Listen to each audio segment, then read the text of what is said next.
Hello दोस्तों, स्वागत करता हूं आज की इस वीडियो में। आज की इस वीडियो में करने वाले हैं क्लास ट्वेल्थ के बायोलॉजी का मोस्ट वीवीआई इंपॉर्टेंट क्वेश्चन, जो आपके एग्जाम के लिए बहुत इंपॉर्टेंट साबित होने वाला है। तो चलिए इस वीडियो को शुरू करते हैं। और इस वीडियो में से आपके एग्जाम के लिए 20 से 25 प्रश्न पूरे टक्कर देगा। आपके एग्जाम में बहुत ही ज़्यादा संभावना है पूछे जाने की। तो चलिए इस वीडियो को शुरू कर लेते हैं और आपको इस वीडियो को शुरू से लेकर अंत तक बने रहना, ठीक है।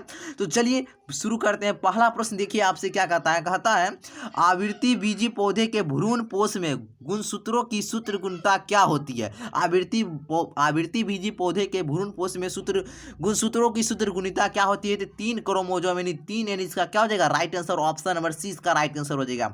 अब चलिए दूसरा नंबर प्रश्न देखिए, कहता है युग्मक सामान्यतः किस प्रकार के होते हैं। युग्मक सामान्यतः किस प्रकार के होते हैं बताना है। तो हैप्लॉइड यानी एक गुणक होते हैं। यानी ऑप्शन नंबर क्या हो जाएगा, ऑप्शन नंबर ए हैप्लॉइड यानी एक गुणक होते हैं, ठीक है, याद रखना है। तीसरा नंबर प्रश्न देखिए क्या कह रहा है, कहता है काजू निम्नलिखित में से कैसा फल कहलाता है। काजू निम्नलिखित में से कैसा फल कहलाता है। तो नट कहलाता है। क्या कहलाता है, नट। यानी ऑप्शन नंबर इसका सी नंबर राइट आंसर हो जाएगा। 4 नंबर देखिए, कहता है जब संतति की उत्पत्ति एकल जनक के द्वारा होती है तब यह क्या कहलाती है। बताना है जब संतति की उत्पत्ति एकल जनक के द्वारा होती है तब यह विधि क्या कहलाती है। तो अलैंगिक जनन कहलाती है। क्या कहलाती है, अलैंगिक जनन। यानी ऑप्शन नंबर इसका क्या हो जाएगा, ऑप्शन नंबर बी। और आप लोग उस वीडियो को छोड़िए नहीं, अंत तक बने रहिए, ठीक है। और बहुत इंपॉर्टेंट सारा प्रश्न है, याद रखना है सभी प्रश्न को। निम्नलिखित में से कौन सा जंतु उभयलिंगी नहीं है। निम्नलिखित में से कौन सा जंतु उभयलिंगी नहीं है। तो घरेलू मक्खी नहीं है, ठीक है। ऑप्शन नंबर क्या हो जाएगा, ऑप्शन नंबर डी। मैं सारा ऑप्शन को नहीं पढ़ता हूँ, ठीक है। अगर पढ़ूंगा तो वीडियो लंबा हो जाएगा, ठीक है, इसीलिए नहीं पढ़ता हूँ। स्त्री दल चक्र पुष्पों में बना होता है। स्त्री दल चक्र बना होता है किससे, अस्टिगमा स्टाइल ओवरिन। ऑप्शन नंबर क्या हो जाएगा, ऑप्शन नंबर डी उपयुक्त सभी। अब चलिए 7 नंबर प्रश्न देखिए क्या कहता है। 7 नंबर प्रश्न कहता है भ्रूण पोष वाले बीजों को क्या कहा जाता है। भ्रूण पोष वाले बीजों को क्या कहा जाता है। तो एंडोस्पर्मिक कहा जाता है। ऑप्शन नंबर क्या हो जाएगा, ऑप्शन नंबर डी एंडोस्पर्मिक कहा जाता है। बहुत इंपॉर्टेंट प्रश्न है, याद रखना है। अगुणित भ्रूणपोष निम्नलिखित में से किसकी विशेषता है।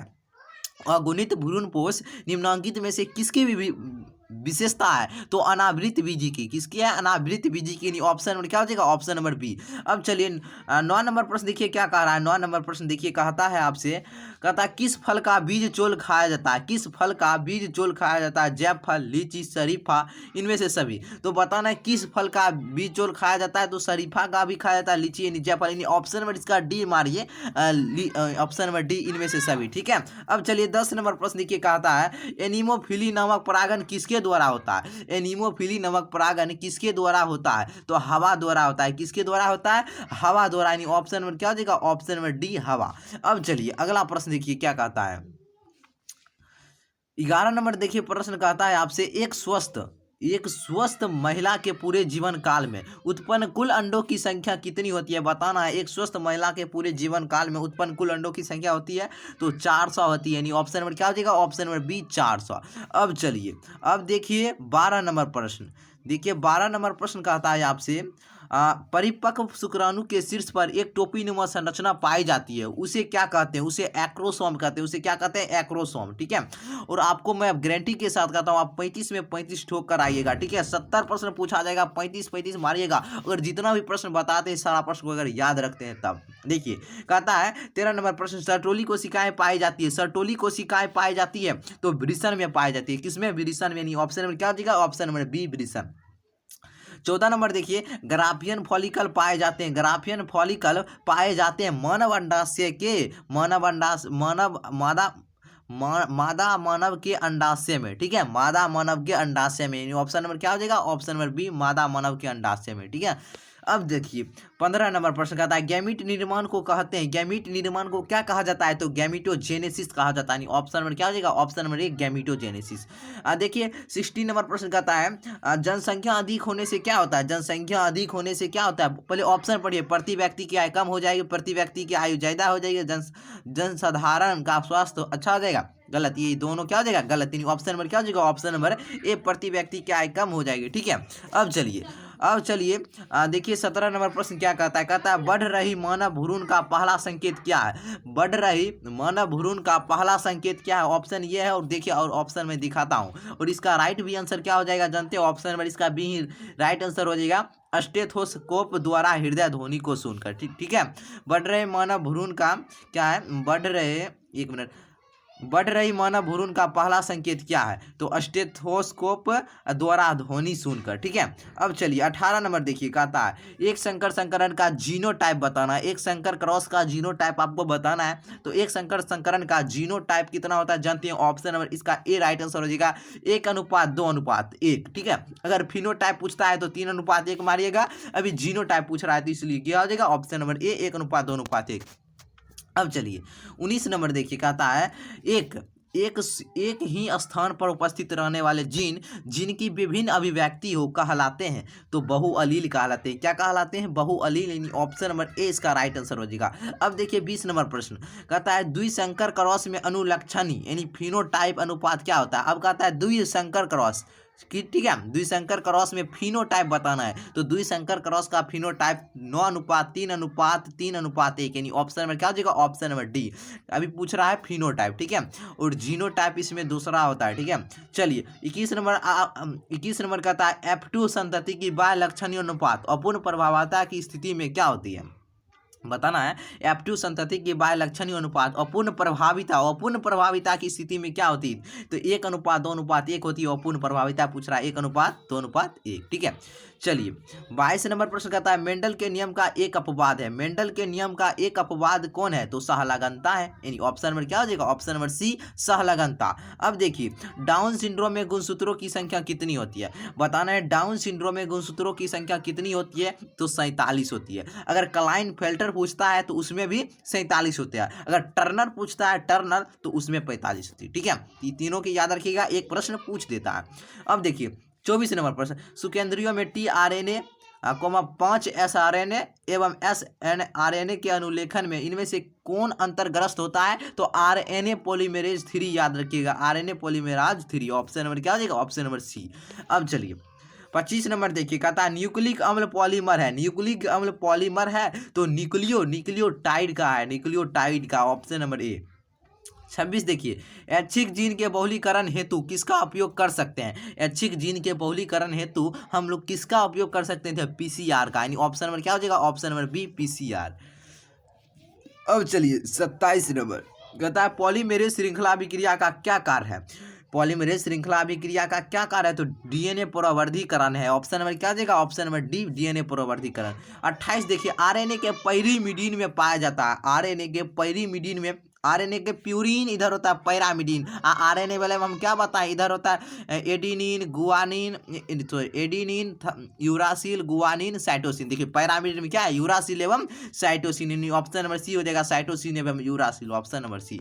अब चलिए हम चूंकि बता चुके हैं DNA तथा RNA के प्यूरिन में कौन से नाइट्रोजन बेस क्षार होते हैं। बताना है DNA तथा RNA के प्यूरिन में। देखिए प्यूरिन देखिए प्रश्न पूछा जाता है DNA तथा RNA के प्यूरिन में कौन सा नाइट्रोजनी बेस पाया जाता है। DNA और RNA में बताना है। तो DNA में RNA में इधर प्यूरिन वाला पूछ रहा है तो एडिनिन गुआनिन दोनों में पाया जाता है। एडिनिन एवं गुआनिन दोनों। ये ऑप्शन नंबर क्या हो जाएगा ऑप्शन नंबर इसका सी नंबर राइट आंसर हो जाएगा। ठीक है। हम बता चुके हैं अगर आप लोग जो भी नए स्टूडेंट हैं तो पिछले वीडियो देख लीजिएगा क्वेश्चन बैंक कराए उसमें पूरा टोटल क्वेश्चन बैंक हम बायोलॉजी का पूरा करवा दिए। ठीक है।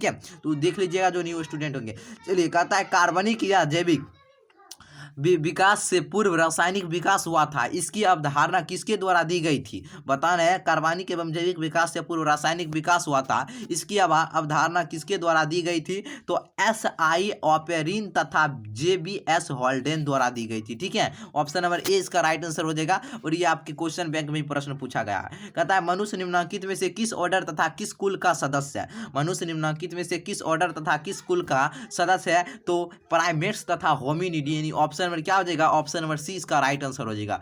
अब चलिए 32 नंबर देखिए कहता है पादपों तथा जंतुओं के बीच की कड़ी किसे माना जाता है। किसे माना जाता है। तो युगलिना से माना जाता है। किसे युगलिना से। ऑप्शन नंबर क्या आ जाएगा ऑप्शन नंबर सी युगलिना याद रखिएगा। पादपों तथा जंतुओं के बीच की कड़ी किससे मापा जाता है माना जाता है। तो युगलिना से। ठीक है युगलिना से। अब चलिए 33 नंबर प्रश्न फाइलेरिया रोग का वाहक है, फाइलेरिया रोग का वाहक कौन है? मादा एनोफिलस, मादा एनोफिलिस मच्छर किसमें है? ऑप्शन नंबर किसमें? ऑप्शन नंबर डी इसका राइट आंसर हो जाएगा, मादा एनोफिलस मच्छर।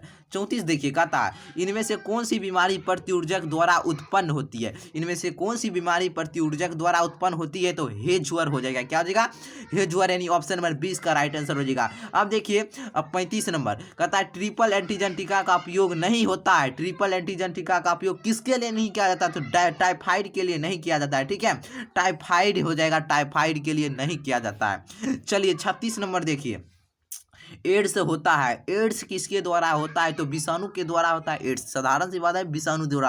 आपको हम बता चुके हैं एड्स की होता है तो विषाणु द्वारा। 37 देखिए, सिकल कोशिका एनीमिया किस प्रकार का रोग है? सिकल कोशिका एनीमिया किस प्रकार का रोग है? ओटोसोम संबंधित रोग, यानी ऑप्शन नंबर क्या हो जाएगा? ऑप्शन नंबर सी, ओटो संबंधित रोग। अब चलिए 38 देखिए, प्रश्न कहता है रिट्रो विषाणु निम्नलिखित में से किस बीमारी का रोगजनक है? रिट्रो विषाणु निम्नलिखित में से किस बीमारी का रोगजनक है? तो एड्स का है। किसका है? एड्स का, यानी ऑप्शन में क्या आ जाएगा? Option number B. अब देखिए 39 देखिए, कहता है एंटीबॉडीज है, एंटीबॉडीज है तो ग्लाइकोप्रोटीन है। एंटीबॉडी क्या है? तो ग्लाइकोप्रोटीन है। चलिए 40 देखिए, एसिटाबुलेरिया इनमें से क्या है? इस प्रश्न में कंफ्यूज मत होइएगा। एसिटाबुलेरिया इनमें से क्या है? देखिए, एसिटाबुलेरिया इनमें से क्या है? ऑप्शन के हिसाब से इसका राइट आंसर हो जाएगा शैवाल। ठीक है, एसिटाबुलेरिया इनमें से क्या है? तो शैवाल। अगर आपको ऑप्शन में शैवाल नहीं हो, अगर आपको एकल कोशिका प्रोटीन हो, एकल कोशिका प्रोटीन हो, तो एकल कोशिका ही मारिएगा। अगर ऑप्शन में शैवाल भी हो, अगर एकल कोशिका प्रोटीन हो भी हो, अगर ये भी दोनों नहीं हो, अगर उसके जगह पर दूसरा हो, तो एकल कोशिका प्रोटीन ही मारिएगा। ठीक है, एसिटाबुलेरिया इनमें से क्या? तो शैवाल है, ऑप्शन के हिसाब से। ठीक है, अब चलिए 41 देखिए, कहता है सर्वप्रथम निर्मित परजीवी गाय का नाम इनमें से कौन था? सर्वप्रथम निर्मित परजीवी गाय का नाम इनमें से कौन था? तो रोजी था, यानी ऑप्शन में क्या जाएगा? ऑप्शन में डी, रोजी।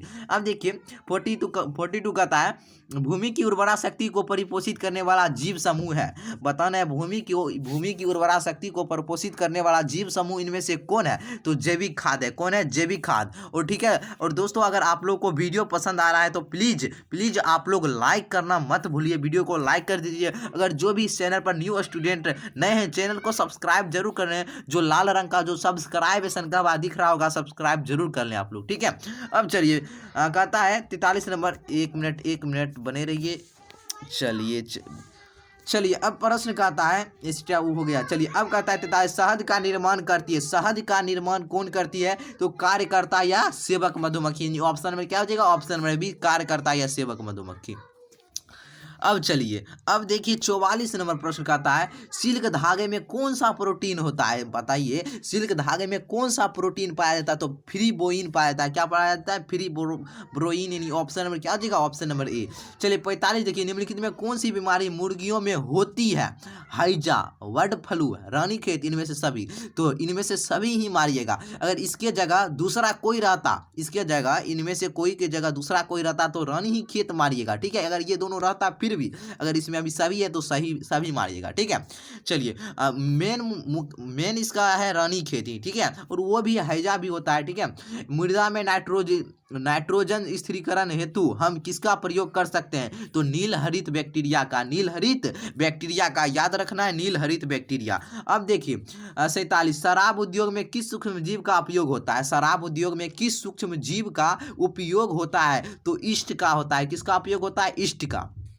48, दलहनी पौधे के जड़ पिंड में कौन सा जीवाणु पाया जाता है? दलहनी पौधे के जड़ पिंड में कौन सा जीवाणु पाया जाता है? तो राइजोबियम पाया जाता है। क्या पाया जाता है? राइजोबियम। आप लोग 10th में भी इसको पढ़ चुके हैं। चलिए देखिए 12th में भी याद रखना है। टी लिम्फोसाइट उत्पन्न होता है। टी लिम्फोसाइट उत्पन्न होता है तो अस्थि मज्जा में, और बी लिम्फोसाइट कहाँ उत्पन्न होता है? तो वो भी अस्थि मज्जा में थी, याद रखना है।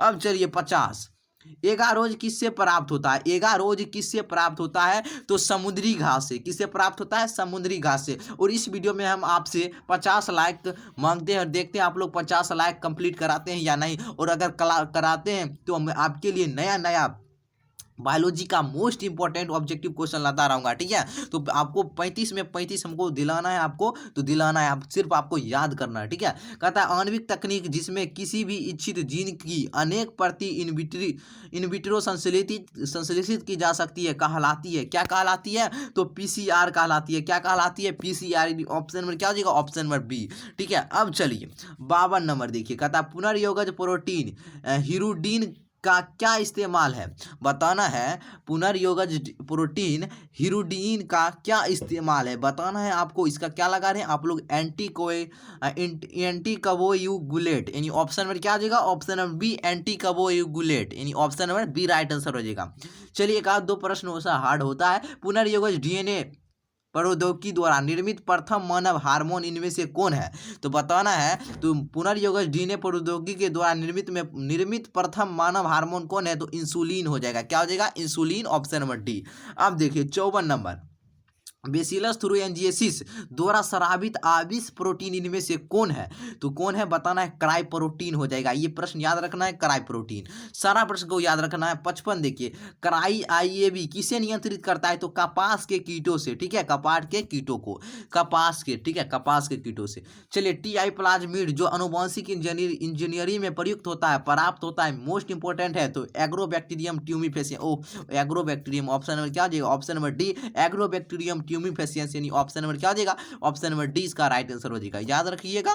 चलिए अब देखिए 57 नंबर देखिए, कहता है ट्रांसजेनिक लिखा है, ट्रांसजेनिक सुनहरे धान में किस विटामिन की प्रचुर मात्रा पाई जाती है, तो विटामिन ए की। 58 चरम समुदाय किस क्षेत्र में पाया जाता है, तो संतुलित क्षेत्र में पाया जाता है। अब देखिए 59 पौधे जो जलीय वातावरण में नहीं पाए जाते हैं कहलाते हैं, तो बबूल, कौन है, तो बबूल, जो जलीय वातावरण में नहीं पाए जाते कौन है, बबूल।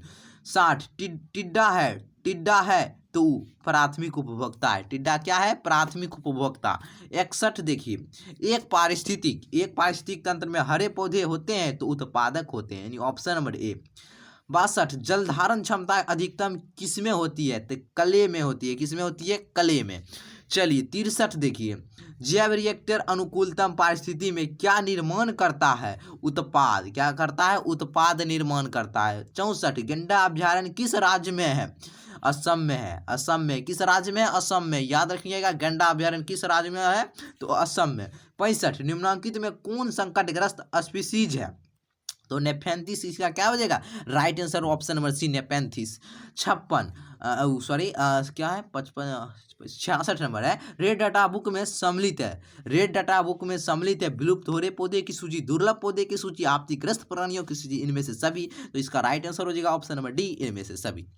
अब चलिए 67 देखिए, कहता है काजीरंगा राष्ट्रीय उद्यान किसके लिए विख्यात है, काजीरंगा राष्ट्रीय उद्यान किसके लिए विख्यात है, गेंडा के लिए, किसके लिए, गेंडा के लिए। अब कहिएगा वो वाला गेंडा नहीं, तो गेंडा ये जीव हुआ, ठीक है, गेंडा के लिए, जानवर हुआ। चलिए इनमें से कौन सी ग्रीन हाउस गैस है, इनमें से कौन सी ग्रीन हाउस गैस है, मीथेन, कार्बन डाइऑक्साइड, क्लोरोफ्लोरोकार्बन, इनमें से सभी इसका क्या हो जाएगा, राइट आंसर हो जाएगा, ठीक है, याद रखिएगा। अब देखिए 69 साधारण कितने तीव्रता की ध्वनि मानव सहन करता है, तो 20 से 30 डेसिबल, क्या करता है, 20 से 30 डेसिबल की ध्वनि प्रदान करता है। चलिए सहन कर सकता है, ठीक है, 20 से 30 डेसिबल, और वर्ल्ड हेल्थ ऑर्गेनाइजेशन के द्वारा भी 20 से 30 डेसिबल। प्रकाश रासायनिक धुंध में निम्नलिखित में से क्या नहीं पाया जाता है, तो क्या नहीं पाया जाता है, बताना है। प्रकाश रासायनिक धुंध में निम्नलिखित में क्या नहीं पाया जाता है, तो क्या नहीं पाया जाता है, PAN, यानी ऑप्शन नंबर क्या हो जाएगा, ऑप्शन नंबर हो जाएगा ऑप्शन नंबर ए इसका राइट आंसर हो जाएगा, ठीक है। तो ठीक है, तो आज की इस वीडियो को 70% हम लोग कर चुके हैं। अगर वीडियो पसंद आए तो लाइक कीजिएगा, जो भी न्यू स्टूडेंट है चैनल को सब्सक्राइब जरूर कर लीजिएगा, ठीक है। तो फिर मिलते हैं अगली वीडियो में, ठीक है। चलिए आज के लिए इतना है, फिर मिलते हैं अगली वीडियो में, तब तक के लिए जय हिंद, वंदे मातरम।